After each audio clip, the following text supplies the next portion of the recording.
Seja bem-vindo ao meu canal aqui no YouTube. Você que está interessado em aprender mais, estudar mais sobre emergência médica, você está no lugar certo. Eu estou em uma série de conteúdos, de videoaulas, onde eu destaquei aqui, separei, na verdade, 4 livros focados para emergência médica. O ENSIV, Emergência Médica Suporte Imediato à Vida, o PHTLS, o ATLS e o AMLS. E no vídeo de hoje é um conteúdo que eu vou extrair aqui do livro do ENSIV, Emergência Médica Suporte Imediato à Vida, que é meu livro, que traz ali o reforço em relação ao suporte imediato à vida e as condutas relacionadas tanto para o pré-hospitalar quanto também para a sala de emergência. Fica comigo nos próximos minutos e vamos discutir mais sobre emergência médica aqui nesse vídeo. Então, vamos lá?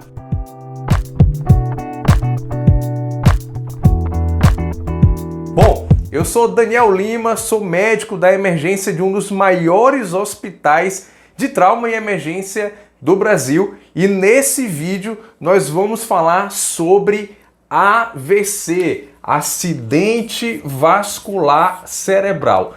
E o que eu vou destacar aqui vai ser como reconhecer. Então, como reconhecer o acidente vascular cerebral. Turma, nós sabemos que o AVC é um grave problema de saúde pública, responsável por um número muito grande de mortalidade. Isso em todo o mundo, né?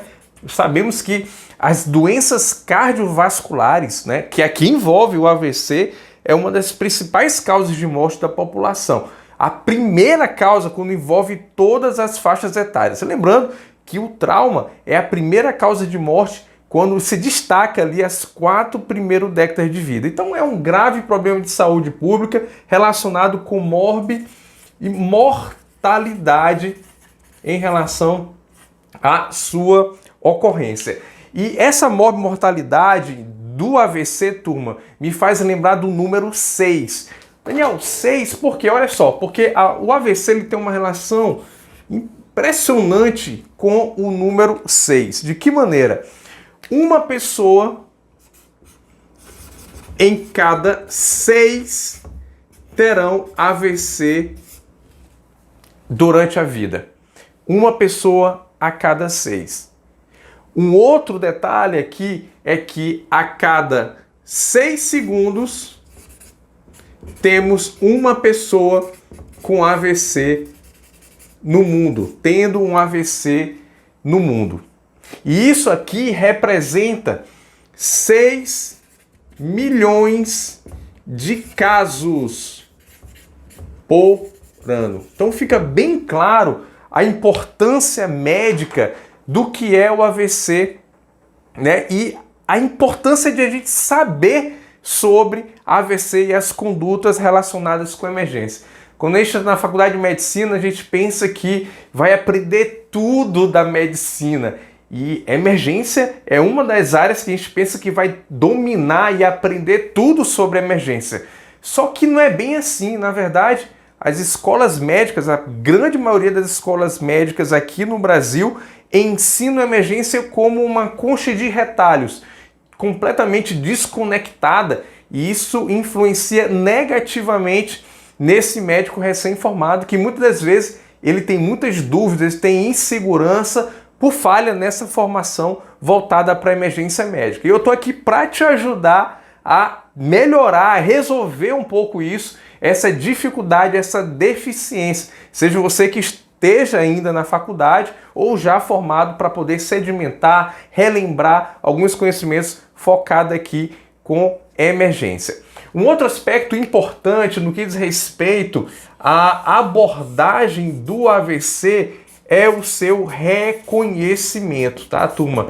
O reconhecimento do AVC é um dos pilares fundamentais da corrente de sobrevivência, digamos assim, do acidente vascular cerebral. Quanto mais precoce o reconhecimento do AVC na fase aguda, na fase hiperaguda, melhor vai ser então os resultados. E só para lembrar que nós temos dois tipos de AVC, né? Nós temos o AVC isquêmico e nós temos o AVC hemorrágico, tá?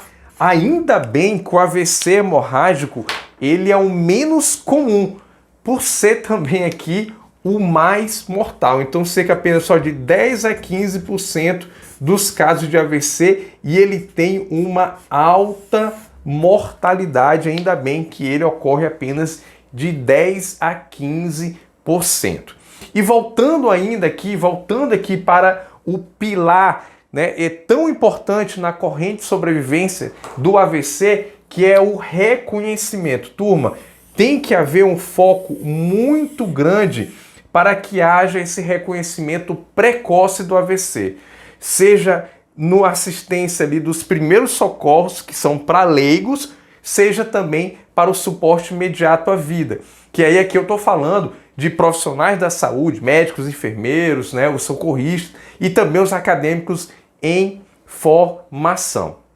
Aqui, turma, esse reconhecimento ele vai ser muito importante para que possa ter essa suspeita do AVC ou até o seu reconhecimento e levar até o hospital. E aqui o hospital dedicado, que tenha um setor dedicado para o atendimento do AVC, que no caso são as unidades de AVC e os hospitais de referência para o tratamento do AVC.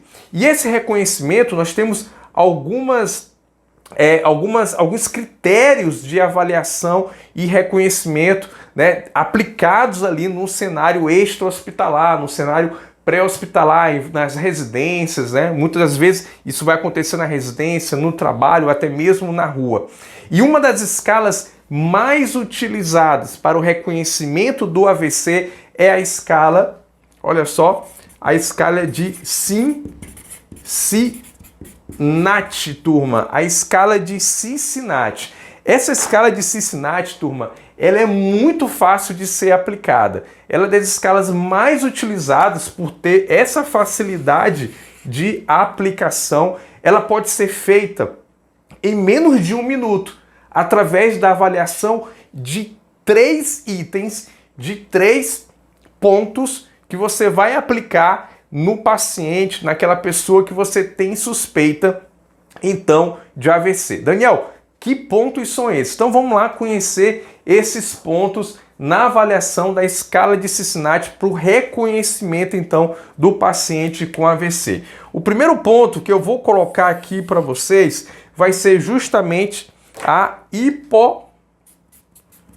hipotonia facial. Turma, a hipotonia facial é o reconhecimento que você vai ter de uma assimetria da face por conta de uma hipotonia dos músculos faciais, que isso geralmente vai acontecer numa hemiface, de um lado ou de outro.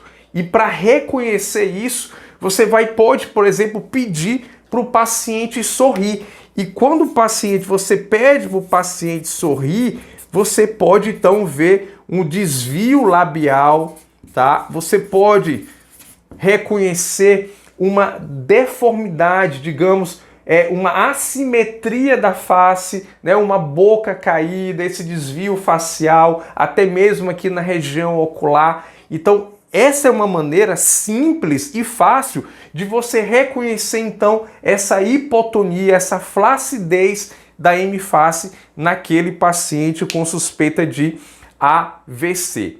O segundo item, que pode ser, então, aqui aplicado também, turma, pela escala de Cincinnati, é uma debilidade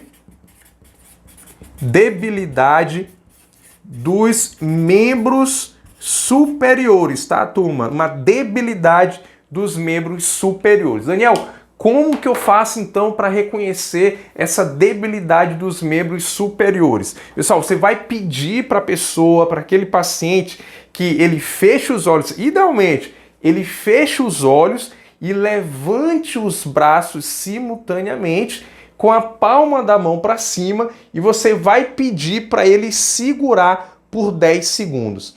E nesse momento, você pode então identificar uma debilidade ipsilateral, um dos braços tender a cair, ele não conseguir manter ou então não conseguir levantar um desses lados. Isso é um forte indicativo então de um acidente vascular cerebral. Então 10 segundos, palma da mão para cima, pede para segurar. Se tiver a queda, ele não conseguir levantar, você caracteriza então essa debilidade dos membros superiores. Então você pedir para levantar os braços, tá? Levantar os braços. Então, você já dá para perceber o quanto é fácil e rápido aplicar isso na suspeita de um AVC. O terceiro e último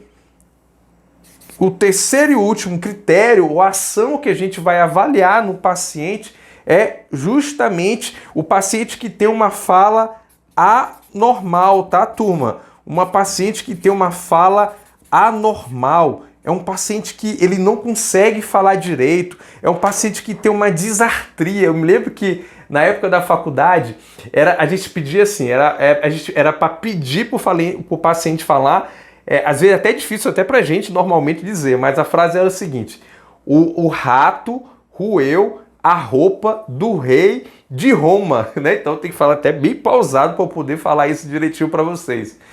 Mas o fato é o seguinte, turma, é você pedir para o paciente, você vai conversar com o paciente, ele falar uma frase curta, conversar com você, e aí você reconhecer essa fala anormal nesse paciente. Então esses 3 critérios, então você pede para ele falar uma frase, tá? E você identificar, por exemplo, uma disartria, ou o paciente ele não consegue falar, é uma fala que você não compreende, palavras incompreensíveis. Então, aplicando esses 3 critérios, você então vai fortalecer então a suspeita de um acidente vascular cerebral. Quando esses 3 critérios eles estão presentes naquele paciente, as chances de ser um AVC, tá, é em torno de 85%.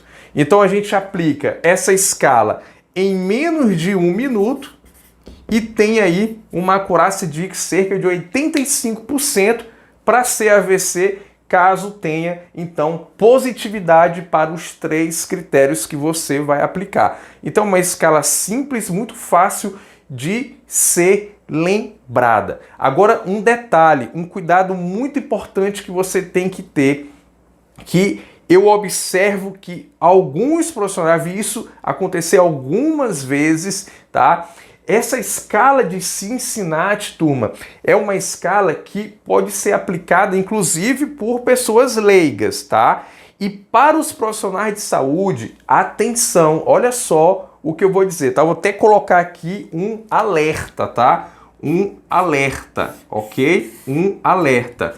A escala de Cincinnati, turma, muitas das vezes o profissional que atua na emergência, no pré-hospitalar, na UPA, na sala de emergência, acaba utilizando apenas a escala de Cincinnati. E se aplica a escala de Cincinnati, não encontrar esses critérios ou achar que é insuficiente, desconsiderar o AVC. Cuidado, isso é um erro. Porque o AVC, turma, ele pode ter outras manifestações clínicas. A escala de Cincinnati é apenas uma escala que vai aumentar a sua sensibilidade no reconhecimento. Mas existem outros sintomas, tá? Outros achados que podem não estar bem encontrados na escala de Cincinnati. Como, por exemplo, o paciente subitamente perder uma visão ou ter uma dificuldade na visão de 1 ou 2 olhos. Um paciente que tem uma cefaleia importante de início súbito, sem uma causa aparente relacionada. Um paciente que tem uma fraqueza na locomoção subitamente. É um paciente que tem uma perda de memória súbita. Às vezes o paciente ele desconecta. Eu já atendi um paciente que ele estava fazendo compra, ele tinha 68 anos, ele estava fazendo compra perto de um supermercadozinho do bairro, da casa dele, e no momento que ele foi pagar no caixa, ele praticamente se desconectou. Ele não lembrava que estava no supermercado, não lembrava como chegou lá e não sabia o que estava fazendo lá. Ele tinha lá um lapso de memória agudo, sem uma causa justificada. E esse paciente, ele conseguiu voltar para casa e achou tudo muito estranho, não reconhecia as pessoas da família, não lembrava o nome direito, e ele depois foi levado, horas depois, para uma UPA. Chegando na UPA, não foi reconhecido que se tratava de uma possibilidade de AVC, foi encaminhado novamente para casa. No outro dia, o paciente se encontrava ainda com esses sintomas, acharam muito estranho, voltaram novamente agora para um outro hospital e nesse hospital encaminharam para um hospital terciário e na tomografia reconheceram então um AVC do tipo isquêmico, tá? E um paciente ele acabou ainda tendo uma recuperação adequada. Obviamente que a gravidade do acidente vascular cerebral vai depender então, né, do grau de comprometimento cerebral, né, da extensão do dano, do comprometimento e também do tempo de reconhecimento e chegada desse paciente até uma unidade de AVC ou até o hospital que possa oferecer os cuidados de tratamento definitivo para esse paciente. Que é aqui, considerando o AVC isquêmico, a trombólise, né, a trombectomia, que são as abordagens utilizadas agudamente nesses pacientes que têm gerado, né, excelentes resultados de recuperação neurológica desses pacientes. Então, muito atento para esses outros achados, tá, que podem estar então no paciente com AVC e você então poder suspeitar. A escala de Cincinnati, ela não é a única e você não pode apenas utilizá-la para poder então considerar a ocorrência de um AVC nos pacientes, nas suspeitas de pacientes com acidente vascular cerebral. Então, essa foi então a nossa videoaula de hoje, esse conteúdo que pode ser e vai ser relevante para você e te convido a mandar o teu comentário aqui abaixo, a tua dúvida. Eu fico muito feliz de receber dúvidas, poder contribuir ainda mais em relação a qualquer dúvida que você tiver da nossa videoaula aqui hoje. Se você não se inscreveu no meu canal, se inscreve para tu não perder nenhum vídeo e você ser notificado através do acionamento do sininho para você ser notificado precocemente e não perder a oportunidade de assistir um conteúdo aqui do meu canal. E te convido também a compartilhar, manda esse vídeo para nos teus grupos de WhatsApp, da faculdade, do trabalho, para os outros colegas, que eu acredito que assim, fazendo essa corrente de divulgação desse conteúdo, a gente pode fortalecer justamente o aprendizado. E você não tem ideia de como isso pode fazer a diferença da vida de uma pessoa que de repente pode ser um conhecido nosso, independente disso, a gente poder então impactar vidas, até porque esse é um dos nossos papéis, sendo então profissionais da saúde, a gente tem que, no mínimo, ter que salvar vidas, proteger vidas e oferecer o melhor para os nossos doentes, para os nossos pacientes. Porque em uma situação de emergência, em um caso de emergência, somos nós que seremos convocados para poder agir. Se a gente presencia uma ocorrência de emergência, mesmo que ninguém saiba que a gente é da área da saúde, nós mesmos nos sentimos ali num chamado para poder agir. E a gente acaba se frustrando se a gente não sabe, então, como agir. Então, nós devemos, sim, dominar a emergência e saber o que fazer em uma situação de emergência. Eu estou aqui para te ajudar nisso, para que você possa ter mais confiança através de conhecimento que vai fortalecer tua habilidade e construir a tua atitude para poder salvar vidas. O meu grande abraço e a gente se encontra aqui em um próximo conteúdo aqui no meu canal do YouTube. Tchau, tchau!